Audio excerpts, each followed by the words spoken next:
kuna watu wanajitoleanga kwa roho nzuri. Kama wanaweza heshimu hiyo, pia home zinaweza kuwa mzuri na zinaweza kuwa hoa kwa watu kukua. These are people who fought for the independence of this country. These are people who have seen what it took to be what we are today. I think we need to celebrate them now. Let's just love our elder people with compassion, and we shall be loved too as we age. Well, welcome to Bishop David Munyiri Thagana YouTube Weekly Bulletin. This is our Friday discussion. It's a Friday review of what has been trading and what has been going on in the nation and around the world. And this week, this Friday, we focus on the elderly in our midst. The elderly, our mothers, our grandmothers, our fathers, our grandfathers, the elderly people in the community.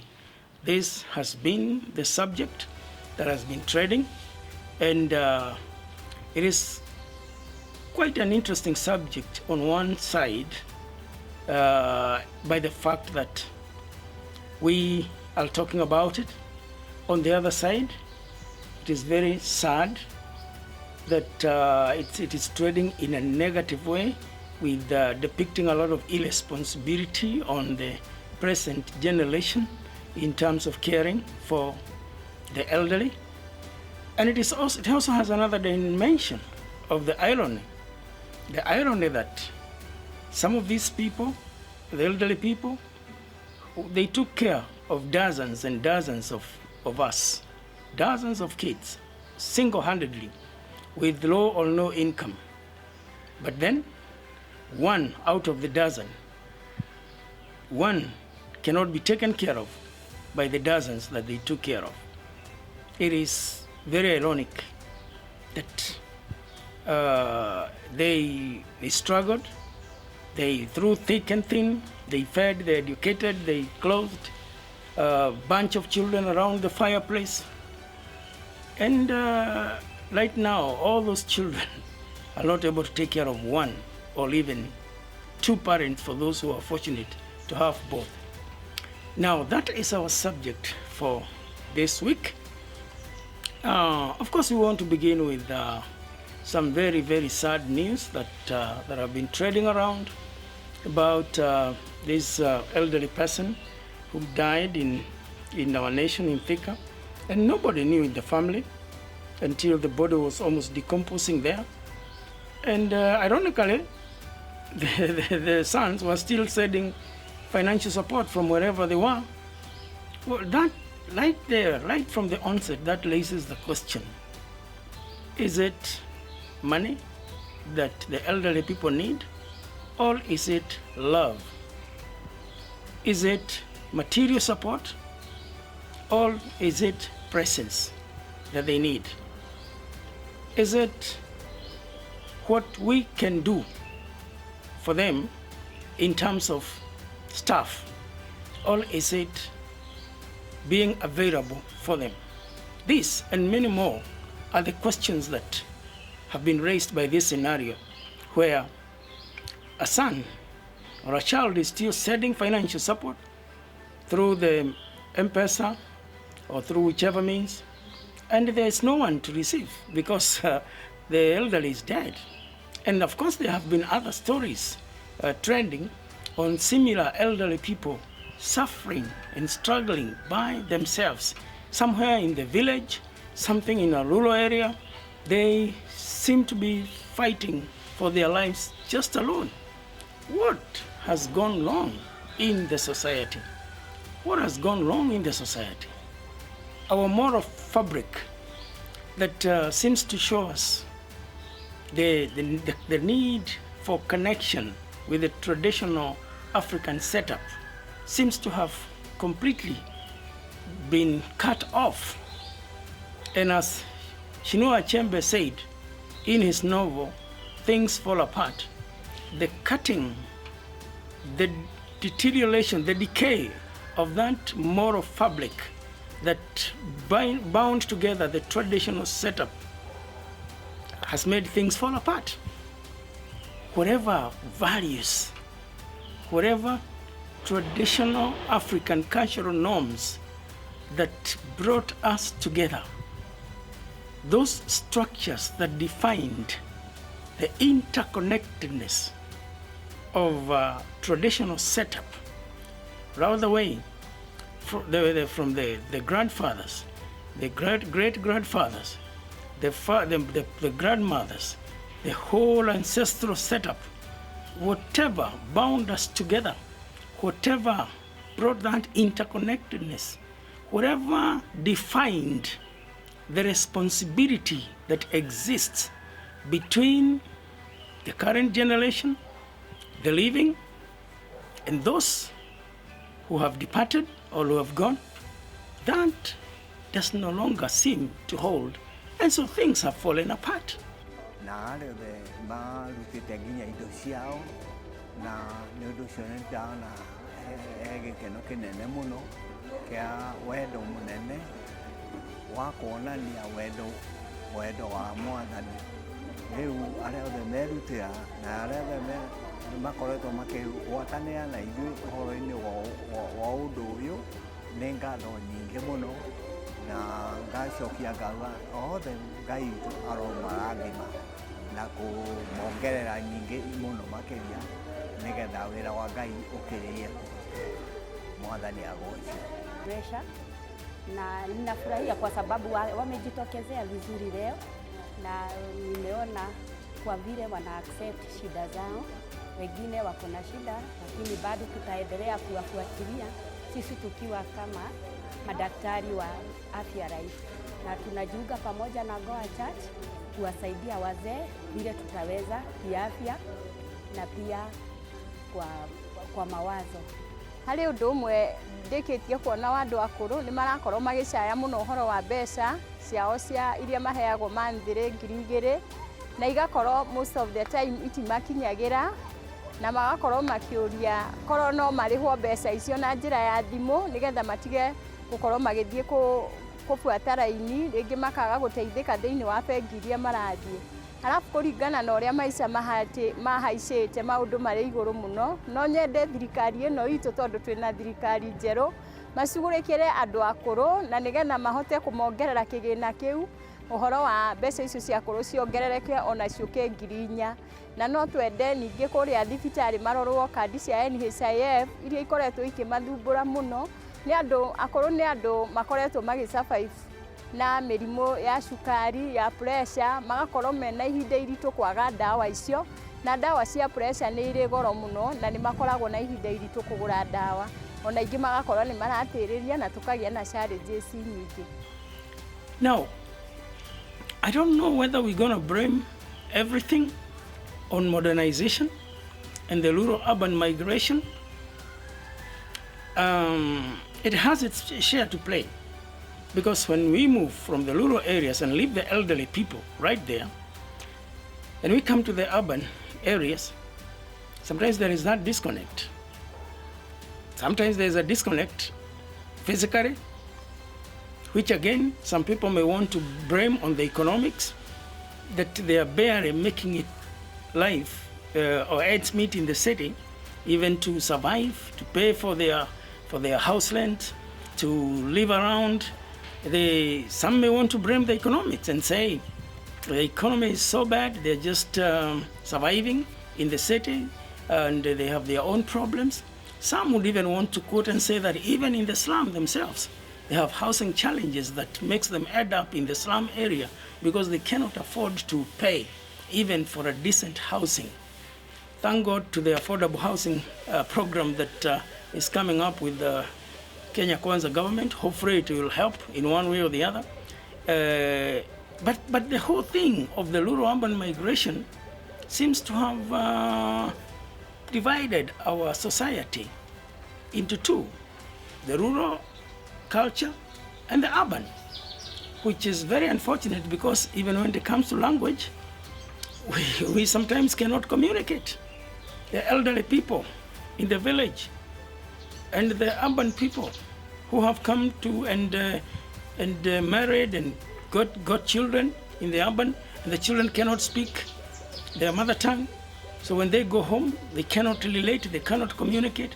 And sometimes even the parents who once were brought up in rural traditional setup, when they come to the urban areas, they can no longer speak that because they think that that is backward, that rural language, their mother tongue. They think that is backward. So we have a complete breakdown, total breakdown of that societal framework that knit us together. And if we cannot communicate, and you know language is so important. Language is very, very important. Because right now, if you do not understand English, even watching this video may not be helpful to you because you may not understand what I'm saying. So language is key. It is key into the functionality of the society. So if we are unable to communicate with the traditional folks, with our parents, with our rural parents, with our grandfathers and grandmothers and the rest of the people, then even when it comes to really being responsible and taking care of them, it seems to be a big challenge. So we have many factors that have contributed to the degradation of our society, leading to the high level of irresponsibility and neglect of the elderly people in the society, all the way from rural-urban migration. And one may even want to go beyond rural-urban migration and ask, why do people migrate to the urban areas? Of course, one historical factor has been education. That the British colony introduced the kind of formal education that prepares your mind for a white-collar job. That once you finish the school in the primary school and you get fortunate to go to a high school, and then you go to the college or university or wherever you go to, the kind of education that we receive from the British colony is that which defines success as the one who will get a job where you can wear a nice suit and a tie and get to an office, sit on a chair, just have tea every time. British culture, every time is tea time. That office where you can go and be served with tea in the morning, at 10, at 4, and meals.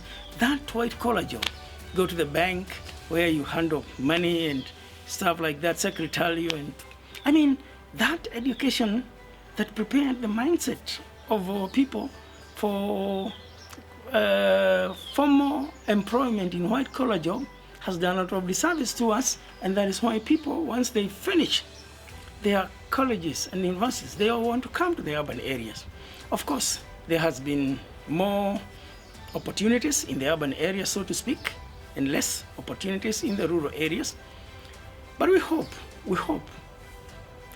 that with the change of curriculum to the CBC and to this competence-based, that people can still be able to use the skills they have to be self-employed, which might probably reduce this rural-urban migration. And together with the devolution, a devolved government, this week, the other news that is trending has been about devolution, as we mark 10 years of devolution in Kenya, from the national government to the county government. And there has been a lot of conversations throughout the week as the top leadership of this country, the governors and the national government leaders, president, and the rest of the people gathered in this national conference in Eldoret, trying to review and evaluate the success of devolution. So probably, if devolution becomes successful, assuming that this review for the 10 years and this conference, that it has brought some lessons learned, and some things are going to be done differently, and therefore we expect that there will be more effective devolved system that takes the resources and the functions of the national government into the county. If that happens, then there will be industries in the counties. There will be good infrastructure. There will be more employment. people will find the same services that they makes them learn into the cities, and therefore we might therefore find ourselves going back to the rural areas and living with the same elderly people that probably we cannot speak the same language. So a great challenge right there. So there are so many factors that have contributed to the neglect and the irresponsibility of the elderly in our society. But the Bible, for the Christians, expects us to be able to take care of our families, including those elderly families, right? From the nuclear to the extended to the elderly. It is God expects us to love them. When we talk about the great commandments of loving God and loving your neighbor, some of our most immediate neighbors are our grandmothers, our great-great-grandmothers, people who have lived very close to us, people we can easily relate by blood or by any other way, or even by living in the same community. So we are expected to demonstrate good neighborliness with these elderly people. God expects us to love them and love them well. And you know what? Sometimes it doesn't take so much to be responsible and to care for the elderly people. Sometimes it takes very little. Some of them just want to be loved. Some of them just want something to keep them warm. Sometimes we think that is so much, but it is. We need to go back and take our responsibilities very, very, very seriously. Of course, the Bible envisioned, Apostle Paul talking to Timothy envisioned that there might be people in the church who might, some windows, who might want to pose like they are older, so that they can attract support from the financial support or support from the church. And Apostle Paul is clear that they must definitely meet a certain age requirement, the 60 and above, to be able to qualify for support within the church, because there might be single elderly people who are not really old who may want to hide in the church. Apostle Paul is careful with that there must be the age for someone to really qualify to earn support of the church.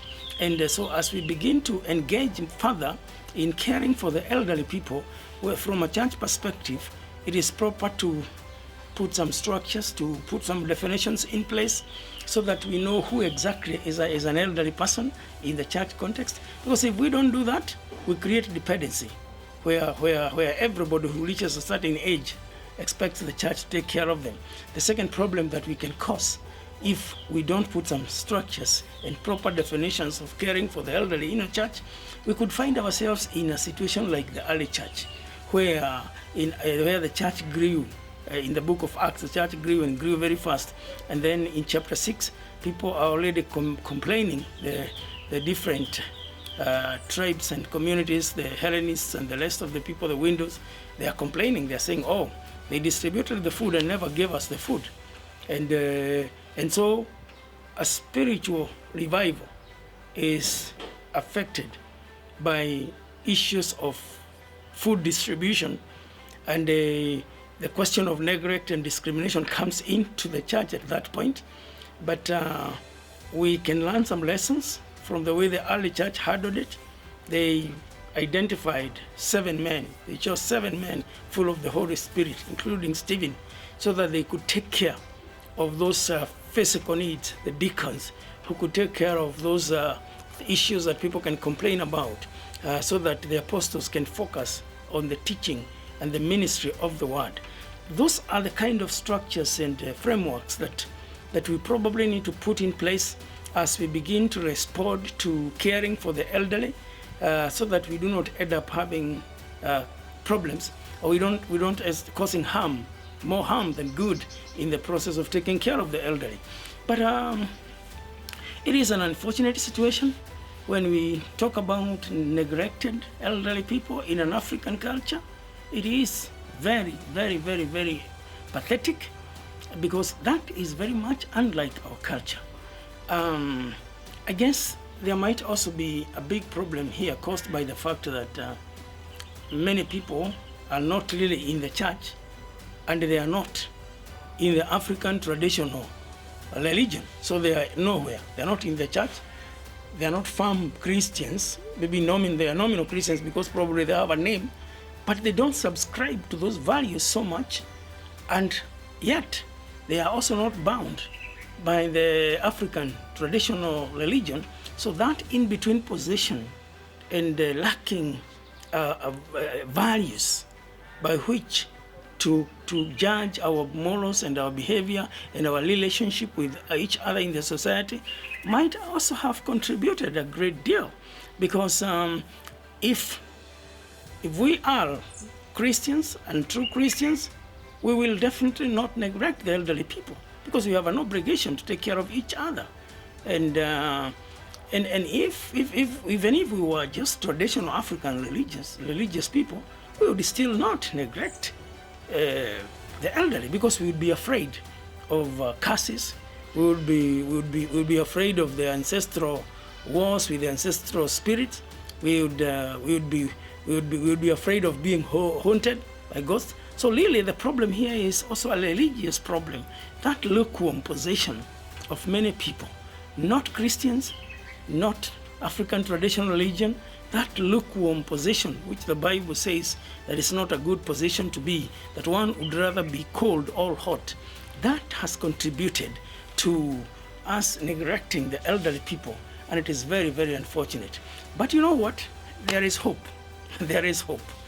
This past Saturday, I attended a very, very fulfilling function in Luda Estate, where my friends, Loda and Joseph Kariukis, they had brought their community together, a group of friends where they come together, they study God's word, they encourage each other, and then they visit their parents. So this was a very unique function, very original, very creative, where they came together, all of them, as people who have been doing things together. They've been visiting their parents in the rural areas, and this time they brought all those parents together so that they knew each other. It was quite an interesting event to be in. A lot of love from the children to their parents, a lot of blessings spoken by the parents to their children, and looking at the grandchildren around and the younger children there, as they learned this, and as the youth confessed that this, how much they were learning. So that gave me a lot of hope that there are still people who are taking care of the elderly people in the society. That gave me hope that it is doable and it can still be done. And that reminded me of our GOA theme for the year, that we are well able to take care of our own. So there is hope, very exciting. These elderly people were given some warm blankets, given nice food, nice words, and that is all what they need. Our presence. May God help us to go back to the basics of taking care of the elderly people. Whether you are a Christian or not, whether you are an African traditional religious, whether you are a Muslim, whatever you are, or whether you are from the West, we need to be able to take care of our own people. When I travel abroad, especially in the United States, I see homes for the elderly, and I see many people prepare themselves towards a time when they will live in the homes for the elderly. Well, it is good as long as it works there. And I've been able to visit some of those homes and to visit my friends, and I can see the joy that they bring when they see a visitor. Even if they don't remember everybody very well, the twinkling in their eyes, the smiles, the opportunity to talk and talk and talk. Sometimes they hold me because they can remember me in greeting, and they don't want to release my hand because of the joy of visiting them. So that system in the West, in America, for the homes for the elderly seems to work. But in Africa, it's quite new. It's coming up, but very new. Very few homes for the elderly, because people would find it very difficult to take their parents to a home. There's a sense of neglect, there's a sense of dumping them, there is a sense of abandoning an important obligation of taking care of these older people when they took care of you when you were young. That is the African mind. Of course, it is changing because also the work ethics are also changing and being affected by the modern way of doing things. Because if people are working throughout the day and it's very difficult to come home, I'm not sure how they're going to live with their elderly people and still work in this competitive economy. So those are dynamics that we may have to balance. But if it is possible, and as much as it is possible in African culture, I would totally support and endorse taking care of the elderly people within their rural homestead. Whether that means those brothers and sisters who haven't come to the urban lives with them, and the rest, those who have in the urban supports the brothers and sisters who are at home to take care of their parents, not again leaving it to them. Whether that means building some structures for the elderly people around or living with them within their rural setup, that would be the best model for us in African society. And whatever the case, whatever is convenient to all of us, whether it is taking care of them in the rural area or in the urban, the point is we should not neglect the elderly people in the society. I've seen some people bring them to their homes in the urban centers, and then that ends up bringing a lot of conflict between the husband and the wife, depending on who is the elderly people or person coming. If it is the mother of the wife, sometimes you'll feel some jittery feelings in the husband. If it is the mother of the husband, sometimes you'll always hear, oh, there was this, there was that, and out of blame games, sometimes it doesn't end very, very well.